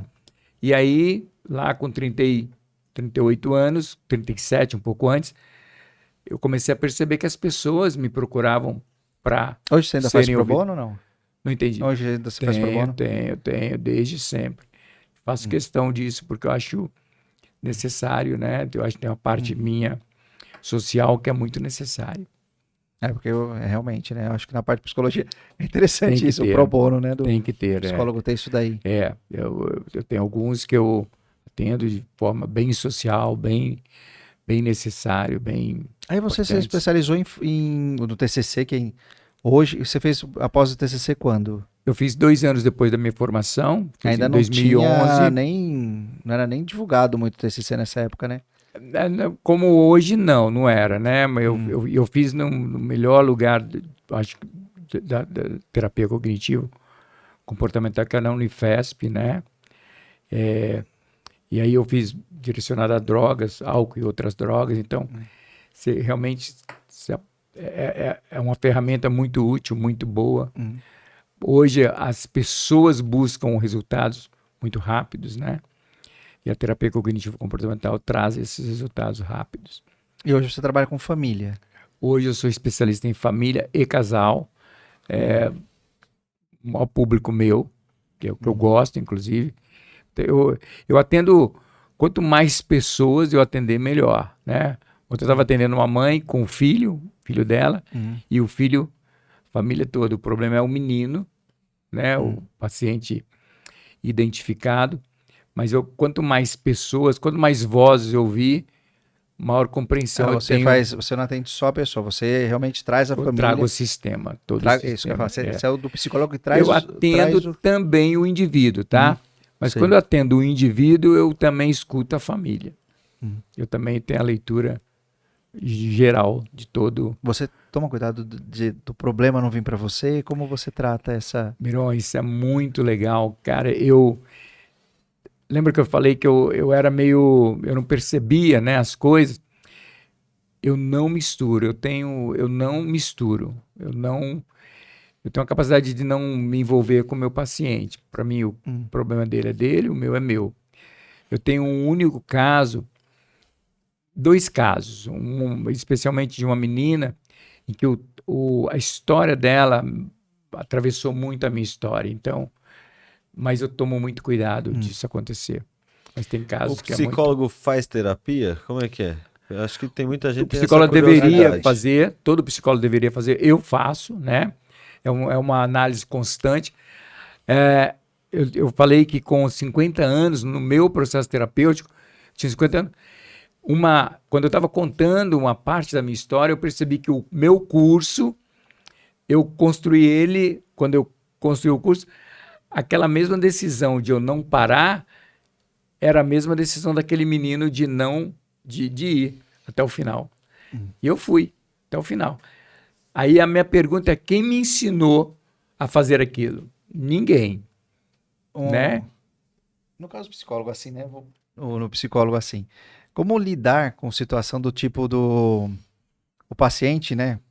Isso é muito, eu conheço outros psicólogos, o paciente chega, liga pra você, olha, eu tô aqui em tal situação, como você lida com isso? Isso é muito interessante no psicólogo. Eu tenho outra, eu tô comprando uma roupa aqui, o que eu faço? Eu tô desesperado com a roupa que eu compro. Isso nunca aconteceu comigo. Nunca aconteceu? Não. Eu tô falando da história de roupa que aconteceu com uma pessoa que deu o telefone, era uma pessoa... Acaba necessitada de tudo da opinião, acabou, era pessoa para comprar roupa, ligou pro psicólogo. Então, aí Esse psicólogo é amigo, né? Seu amigo? É um conhecido. O psicólogo? É o psicólogo. Ele precisa fazer terapia, o psicólogo. Não, ligou pra ele então, pra mas comprar o roupa. O psicólogo precisa fazer terapia, o psicólogo. Sim. Por quê? Porque, então, aí é uma questão técnica, né? Se o paciente está ligando para o terapeuta para pedir esse tipo de informação, é porque gerou-se essa dependência. Né? Porque se é a dependência que ele está tratando, isso não deveria acontecer. Não deveria acontecer isso aí. Ok? Né? Então, jamais... eu não saberia o que dizer para esse tipo de situação. Não, isso assim foi uma coisa bem esporádica mesmo, que eu coloquei. Só uma coisa... Acho que você está querendo perguntar assim, né? Existe isso... Existe essas coisas. Então, existe, né? Depende de cada indivíduo, né? Cada pessoa. Por exemplo, o psicólogo, ele deve ter todo o cuidado de não gerar essa dependência no paciente. Então, ele precisa entender que 50 minutos de terapia semanal é suficiente para responder às demandas daquele tempo, daquele momento, né? Eu faço supervisão, eu tenho outros psicólogos que eles me trazem os casos e eu supervisiono. Hoje eu estava fazendo exatamente isso. Um psicólogo me mandou alguns áudios da mãe, e eu falei para ele, não faça nada. O que eu devo fazer? Nada, não faça nada. Deixa do jeito que está. Porque a dependência desse psicólogo, se ele continua, ele gera dependência na mãe, e o problema é o filho, não é a mãe. Então não responde nada para a mãe. Complexo, né? Sim. Né? Nós já entramos na parte dinâmica da terapia, né? Do psicólogo. Uma coisa muito legal, eu comecei a perceber também, assim, ser psicólogo enquanto profissão é muito mais complexo do que ser desenhista. Não é? Porque de onde vêm seus pacientes, né? Como que você consegue atrair seus pacientes? Qual a credibilidade do seu trabalho, né? Tem que ser boca a boca. As pessoas perguntam, doutor, você tem cartão? Eu não tenho cartão, por exemplo. Faz tempo que eu não faço cartão, né? Então tem que ser mesmo baseado na sua expertise, no seu conhecimento. Uma coisa que você falou, né? Sobre você, no começo você falou, você se descobrir com terapia. Sim. Eu fiz terapia. Tá. Eu era uma pessoa meio reticente com psicólogo. Tá bom. Vim da roça, todo Tá o bom. conceito, década... Né? Você é o único. Oi? Você é o único. Eu sou o único, só eu que tenho essa... Aí assim, mas realmente eu tive eu tive grandes ganhos com terapia. Sim, sim. Isso realmente isso funciona. Funciona muito. E funciona muito, né? Isso é muito legal que você está trazendo. Hoje eu atendi uma pessoa que eu já acompanho ele, e ele me trouxe uma demanda nova, e ele estava dizendo para mim que ele ia fazer aquilo sozinho. E o que ele está dizendo que ele vai fazer sozinho, ele não é capaz. A gente não é capaz de olhar para nós mesmos. A gente é outra pessoa que nos olha e diz quem nós somos. Eu queria ver com você isso daí. Você como terapeuta, você estudou, você não consegue se ver. Não você tem que conseguimos. ver, outra pessoa tem que te... Outra pessoa que me vê, que me enxerga, Isso é que me incrível, analisa. isso é muito interessante. Exatamente. Né? Então, e muitas pessoas, Miron, vão fazer psicologia com essa proposta de autoanálise. E não existe, isso não existe. Você não consegue se ver, né? A outra pessoa que te vê. E a outra pessoa que te aponta as suas necessidades. A gente sempre acha que está perfeito. No casamento ajuda muito, né? A mulher, ela não consegue... Ou ela ajuda ou ela atrapalha, né? Muito. Ou ela ajuda muito ou ela atrapalha muito. No meu caso, eu tive a sorte de minha mulher me ajudar muito. E me ajudou muito mesmo, assim, a me ver. Naquele período de transição, a minha mulher me ajudou muito, encorajando, ajudando, acreditando que aquilo fosse dar certo, né? No começo era bem difícil, né? Depois... Hoje você já está 22 anos, psicólogo. De Não, 2002, pouco menos, né, 22. 22 anos. 22 anos. 22 anos de É. psicologia. Como psicólogo, como Como profissional. Como profissional. Eu tenho uma experiência de 28 anos atendendo pessoas, que é exatamente a experiência da igreja, né? E elas se convergem. Conversam, é maravilhoso, um complementa o outro, um ajuda o outro, um acrescenta o outro. E como não misturar, né? Por exemplo, a espiritualidade com a parte psicológica. Isso é bacana que você está perguntando, Renato, porque é muito difícil mesmo.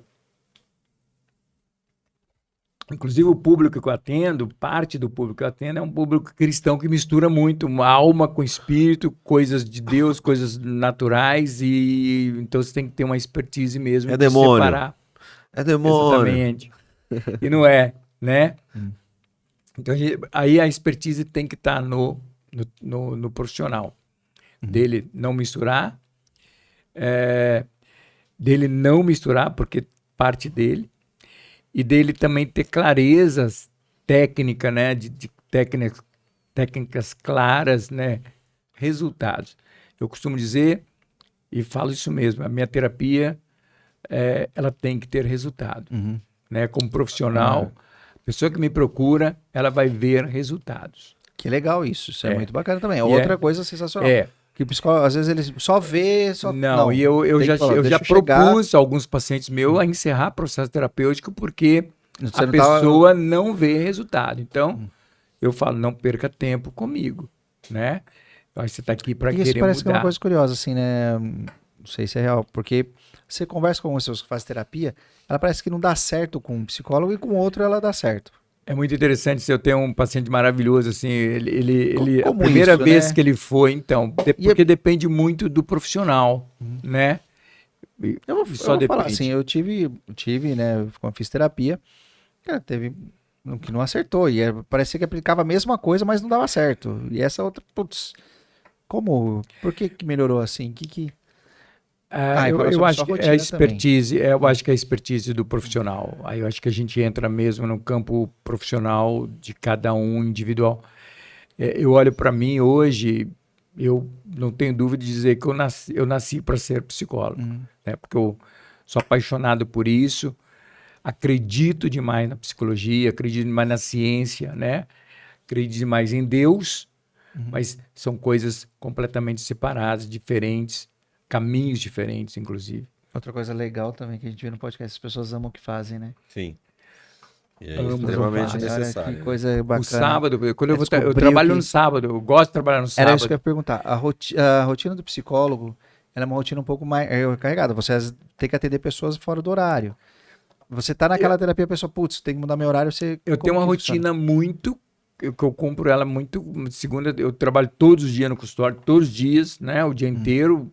Eu tenho agendas, 2 agendas diferentes, mas eu mantenho uma regularidade e isso funciona demais. Né? Então, você trabalha das 8 às 18? Oscila. Minha segunda-feira oscila. Terça, porque eu tenho rotinas também para a igreja, rotina para minha profissão, né? Para estar hoje aqui planejado. A gente agradece. Muito bem, né? Então, seria terça-feira, coincidentemente, é um dia muito bom para mim, que eu já concilio as duas coisas. Então, basicamente, eu fiz uma escolha tardia, mas uma escolha muito assertiva, deu muito certo. Então, estou muito feliz com isso. Tardia, cronologicamente, a gente acha que é, mas às vezes não. Porque aí tem uma experiência, né? Experiência de vida, né? Toda a maturidade. Assim, porque a gente teve um convidado aqui algumas semanas, né? Que ele falou, ele fala que ele teve 4 filhos também. E ele teve filhos jovens, né? E aí hoje ele chegou à conclusão que ter filho jovem não é uma boa escolha, na opinião dele. E que ele fala que com a maturidade ele poderia ter filho com mais cabeça e o filho ganha com isso. Então, eu tive uma experiência legal de ter filhos adolescentes e ter filhos novos. E os meus filhos adolescentes nos ajudaram, cuidaram juntos conosco. Então eles tiveram experiência de poderem cuidar dos irmãos de uma forma, só que nós nunca, né, aí é uma questão também minha e da minha mulher, nós nunca sobrecarregamos nossos filhos como responsáveis pela educação dos irmãos. Nós sempre fomos responsáveis. Mas essa experiência de ter filhos maiores e menores, eu achei bem bacana, bem legal. Você traz o conhecimento da psicologia para a sua vida? Muito, para os seus muito, filhos, pra sua visivelmente, esposa? muito sim. Aí é possível aplicar, né? A minha filha Sara, ela tem uma expertise natural com a ciência, com a psicologia, sem estudar, porque ela não sabe ler, né? Mas ela consegue fazer uma radiografia do sujeito muito rápido, baseado... Herdou isso de você? Talvez herdou isso de mim, do que ouviu, do que, né? E ela é realmente fora da curva, Sara. E é isso. Nós estamos passando agora por uma experiência bem bacana também de uma das nossas filhas. Está esperando um bebê, então nós vamos ser avós pela primeira vez. Então maravilhoso. tem sido outra experiência diferente, né? Bacana, bem... Da Fernanda. Não, da Amanda. Da Amanda. Fernanda está namorando, Felipe casado, mas não tem filhos. Amanda antecipou e a Sara ainda tem 23 anos, ainda é muito nova. É muito bom. É muito bom. Acho que ter filhos é muito bom, né? É maravilhoso. Então essa é a minha história. E eu acho que a experiência de hoje, né, das escolhas, da profissão, tem uma parte aqui de uma frase que eu acho isso bem legal. Eu ia perguntar agora, inclusive, né? Curioso. Você vai perguntar? Então pergunta. Não, a gente tá caminhando pro final, né? Então, no final, a gente sempre faz um bate-bola, né? No final, a gente faz algumas perguntas para você responder de bate-pronto. Agradecer, né? Primeiro a participação. Obrigado, sensacional. Obrigado pela participação. Tenho certeza que marcou a história de muita gente aí que está assistindo. A gente vai dar um espaço para você dar uma mensagem final para quem está assistindo realmente. Porque toda a história... Tem o Ari. Procure o psicólogo Ari, se tiver horário. Ari. Instagram, que é fácil de achar, né? Ari_Guarnieri, né? Você vai me achar, vai achar o que eu faço lá. Faz a propaganda da Sara Nossa Terra. Hoje eu congrego numa igreja que tenha uma capacidade de compreender o mundo do jeito que o mundo é e trazer para esse mundo o evangelho do jeito que o evangelho deve chegar e você conhecer quem é Jesus através de uma igreja que primeiro te aceita, primeiro te dá alguma coisa, né? Isso foi muito legal porque toda a minha mentalidade hoje, ela vem da igreja, né? Então a Sara me amplia aquilo que eu já via hoje, né? Minha infância, ela amplia tudo isso e eu começo a aproveitar então e acreditar mais em mim, né? Como eu disse, eu não era uma pessoa que tinha uma autoconfiança, uma autoestima alta e hoje eu vendo esse produto, né? Eu vendo transformação, vendo possibilidade, né? E acredito demais no ser humano, acredito no potencial e acredito muito na ciência, na psicologia. Eu acho que é funcional, um caminho, basta fazer as escolhas pelo profissional, né? Não é qualquer abordagem também, mas enfim, acredite, porque tem muito disso, as pessoas não acreditam em psicologia, eu recebo muitas dessas pessoas, né? Eu não acredito. Eu tenho um paciente maravilhoso, um casal, e ele dizia para mim, doutor, eu não acredito nisso. Então faz e vamos ver o resultado. E hoje ele vê os resultados, porque os resultados são visíveis. Só complementando aqui, você vê muito...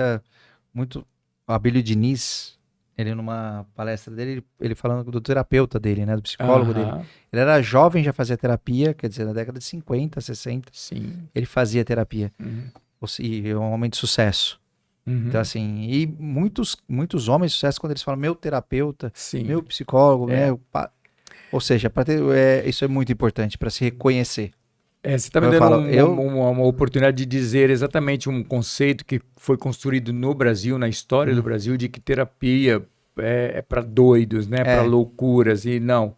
A nossa história, ela passa pela loucura mesmo, quando a psicologia foi construída, mas a psicologia que eu aplico são para pessoas ampliarem as capacidades que elas já têm.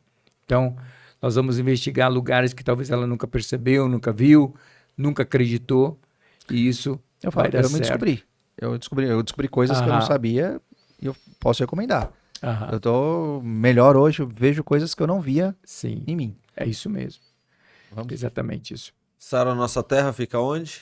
Rua Augusta, 2027, nos Jardins, uma igreja maravilhosa, portas abertas. Qualquer coisa me procura, pode me chamar no privado, né? Ari_Guarnieri, ou vocês divulgaram o telefone? Pode divulgar. Pode se divulgar o quiser. telefone. Ou pode me ligar diretamente, aí você liga aqui na produção e pega com eles, tá bom? É isso aí. Perfeito. Deixa aí no chat aí do Instagram. Isso mesmo. Do YouTube. Agradecer, muito obrigado pela presença. Obrigado a vocês. É um prazer, tenho Proposta certeza que você maravilhosa. contou histórias sobre família, conversão, Sobre uma mim. história inspiradora, não de pular na ponte, mas Aos 38 anos, fazer um curso, isso é fazer muito legal. faculdade com 38 anos, fez de tudo, né? Começou a trabalhar até na universidade para poder concluir. Uma história extraordinária. Pessoa comum, história extraordinária. É isso aí. Bate-bola, pastor doutor Ari Guarnieri. Você tem uma frase motivacional da sua vida? Eu escrevi ela aqui, eu vou deixar ela claro, né? Na verdade, é uma constatação da minha história, né? Se você não desistir, a vitória estará te esperando logo ali, né? Então, não desista. De verdade, eu não sei por qual motivo eu nunca desisti, né? Tem uma coisa que legal que eu acho que eu quero completar, tá? Há 5 anos atrás, eu passei por uma cirurgia bem invasiva no pâncreas, né? Eu descobri o início de um processo de câncer no pâncreas e eu fiz uma cirurgia em que foi tirado 1/3 do meu pâncreas. Só que eu não sabia que era câncer, então eu nunca pensei que era câncer. Eu achei que era uma cirurgia comum. Depois que eu vi o diagnóstico, né? O DSM lá, 1/3 da cabeça do pâncreas, o pâncreas é onde produz a insulina. Então, teoricamente, eu precisaria ficar dependente de insulina pós-cirurgia. Diabético Mas o meu pensamento diz que eu não preciso. E o meu corpo entende que eu não preciso. Então, hoje eu não tomo nenhuma reposição de insulina. Isso, para mim, é um milagre, né? A própria cirurgia, né? O resultado disso é fantástico. Então, acho que não tem superação maior do que essa, né? Eu acho isso bem bacana, que é o que nós somos aquilo que nós emitimos para o nosso corpo, né? E hoje eu emito para mim que eu sou saudável. Show. Sensacional. Sensacional. Sensacional. Se a sua história de vida fosse resumida em uma frase, qual que ela seria? Essa frase. Persevere e não desista. Vá que vai dar certo. Muito bom. Você tem um fracasso na sua vida que você... Cara, uma você sabe história, que eu fiquei alguma coisa? procurando. Eu tenho algumas faltas, né? Uma das faltas visíveis na minha vida é financeira, né? Hoje eu tenho uma renda boa, mas eu já tive muita falta, muita necessidade. Mas eu não tenho um fracasso, não. Eu devo ter claro, com certeza, momentos de fracasso. No momento em que eu estava entrando na universidade, com 38 anos, eu estava passando por um processo de já quase não acreditar mais que alguma coisa ia dar certo. Eu vejo fotos dessa época na minha vida, está lá na minha cara a angústia, a tristeza. Talvez represente esse fracasso aí. E o maior sucesso da sua vida? Casamento e a psicologia. Acho que me formaram. Meu casamento